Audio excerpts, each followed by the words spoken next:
They had no oxygen, no rescue, and no hope. When the blood turned to viscous flow in his veins, Art Gilkey became a ghost before he even died. This is why the anchors were found ripped from the slope. You are standing at 7,700 meters, and the world is screaming.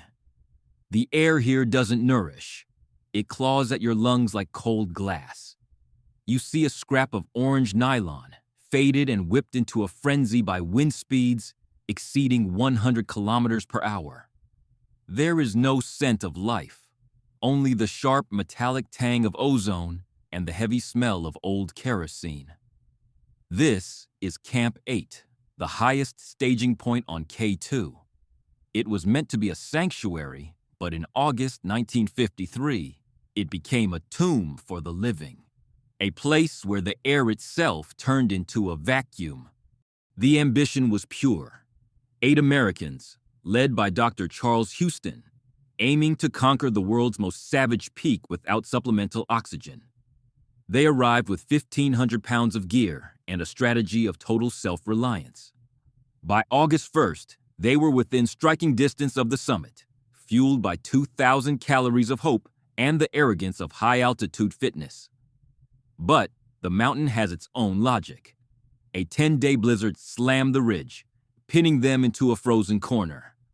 Temperatures dropped to minus 40 degrees, and the physiological clock began its final, brutal countdown. Then the biological betrayal began. Art Gilkey, a vibrant geologist, collapsed as the blood in his legs turned to a viscous flow. Dr. Houston watched as the dark stains of thrombophlebitis crept upward, a death sentence at 8,000 feet. The critical failure wasn't the gear or the route. It was the hubris of the medical log. They had no protocol for a non-ambulatory patient in the death zone. Every hour they stayed to comfort their fading friend, they were losing their own chances of survival. They were witnessing a slow-motion execution by nature. How did 7 men manage to lower a dying comrade down a vertical wall of ice during a hurricane? The official records point to a single wooden ice axe and a miracle of physics. But when the rope finally went slack in the whiteout and the anchors were found ripped from the slope, the math stopped making sense. If the team was as united as they claimed, why was the tether cut from the inside? We are left with one haunting question. Did Art Gilkey fall to his end, or did he choose to disappear to save the men he loved? By June 1953, the team had left the world of paved roads and oxygen tanks behind. They were moving into a vertical desert where the only law is gravity. Look at the expedition logo on their gear.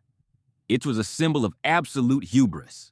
They marched toward the base of K2 with 1,500 pounds of supplies and a belief that American grit could conquer the savage mountain. They were kings of the karst, for now. The logistics were a masterpiece of 1950s engineering. They hauled heavy canvas packs up the house's chimney, a 100-foot crack of sheer ice and rock. They didn't use high-altitude porters. They carried every ounce of their own survival. It was a display of strength that felt like progress. But every step upward was a withdrawal from a biological bank account they couldn't refill. Look at this grainy photo of a climber dangling over the abyss. By July, they had established a chain of 8 camps. The air was thinning, and the men were becoming shadows of themselves. They were winning the siege, but they were ignoring the technical debt of their own bodies. They were 7,000 meters up, and the silence was the only thing greeting them. They felt invincible because the sky was clear. Look at the shaky handwriting in this camp log as the altitude begins to rot their grammar. This was the crossing of the threshold, the moment they stepped beyond the reach of rescue. They were no longer explorers. They were prey. The high ambition of June had turned into a mechanical routine of melting snow and gasping for breath. They had reached the staging ground for the summit, unaware that the mountain was just drawing a breath before the strike. Look at the shadow cast by the K2 pyramid over their tiny, fragile camp. The barometer didn't just drop. It collapsed. On August 1st, the clear sky vanished, replaced by a screaming white wall of ice and wind. The temperature plummeted to -40, and the tents began to shred under the pressure. They were trapped at 7,700 meters in a space no larger than a closet. The smell of kerosene and unwashed bodies filled the cramped nylon. Look at the frost crystals forming on the inside of the tent walls. 10 days. That is how long the mountain held them underwater. Rations were slashed to 1,500 calories, a slow-motion recipe for extreme deprivation. The wind was a constant, deafening roar that made sleep impossible. You can see the desperation in the medical log. Notes about thinning blood and the hollow hunger. They were waiting for a window that would never open, and the ice was beginning to claim its due. Then came the diagnosis that turned a survival situation into a funeral procession. Art Gilkey collapsed, his legs swollen and turning a dark, sickly shade. Dr. Houston saw the viscous flow of a clot and knew the truth. It was a pulmonary embolism, a death sentence in a place where you can't even stand up. The mission was no longer about the summit. It was about a dying man. Look at the medical kit, spilled and useless in the snow. The first red flags were ignored.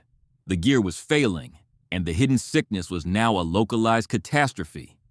They were pinned to the ridge by a hurricane, and every hour they stayed for Gilkey, they were signing their own warrants. The decision was no longer tactical, it was moral. They would move as a team, or they would die as one. Look at the silhouette of the 8 men huddled together against the shaking tent fabric. This is where the law of man ends and the ice takes over. On August 10th, they wrapped Gilkey in a sleeping bag and began the impossible descent through the storm. He was a dead weight, a bundle of fading life being lowered down a 60-degree slope. The wind was at 100 kilometers per hour. They were exhausted, malnourished, and desperate. This wasn't a rescue. It was an ordeal. Look at the frayed hemp rope vibrating under the strain. Then, the catastrophe. One man slipped, dragging 3 others into the void. Then a 4th was pulled from his stance. 5 men were tumbling toward a 2,000-meter drop, a chaotic tangle of limbs and crimson stains in the snow. They were seconds away from being erased. But Pete Schoening reacted. He jammed his wooden ice axe behind a rock and threw the rope over his shoulders. Look at the grooves worn into the wood by the friction. The belay. It is a miracle of physics and sheer agony. Schoening held the weight of 5 falling men with a single arm, his muscles tearing under the load. He was the only thing between them and the abyss. For a moment, time stopped, and the mountain lost its grip. They were broken and bleeding, but they were still on the slope. But where was Gilkey? Look at the empty, snow-covered ledge where the patient had been anchored. When the survivors crawled back to the anchor point, Gilkey was gone. The ropes were cut. The mountain had reached out in the whiteout and snatched him away. Some say it was an avalanche. Others whisper that the tether was severed by a hand. A final act of sacrifice to save the 7 men who were dying for him.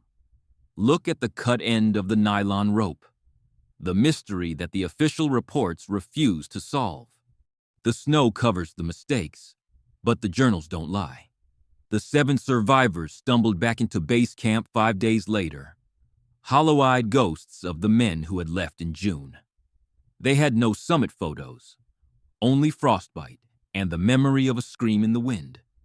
The cost of their ambition was 1 life and the total destruction of their health.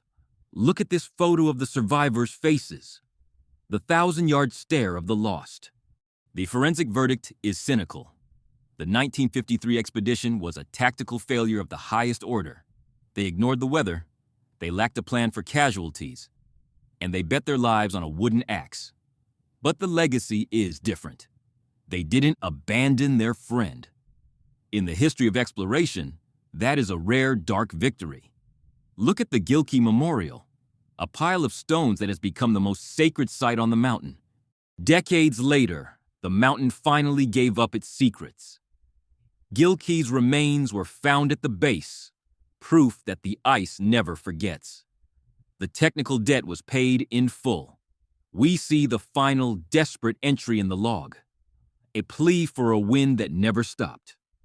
The journals show that human pride is no match for a -40-degree hurricane. Look at the final period drawn in the log, a dot of ink where the story ended. The lesson of K2 isn't about the summit. It's about the descent. It's about the moment the rope goes taut, and you realize that you are responsible for the heartbeat at the other end. The mountain is still there, and it is still hungry. The silence of Art Gilkey is the only truth that remains. Look at the empty peak of K2, towering over the graves of those who thought they could be kings.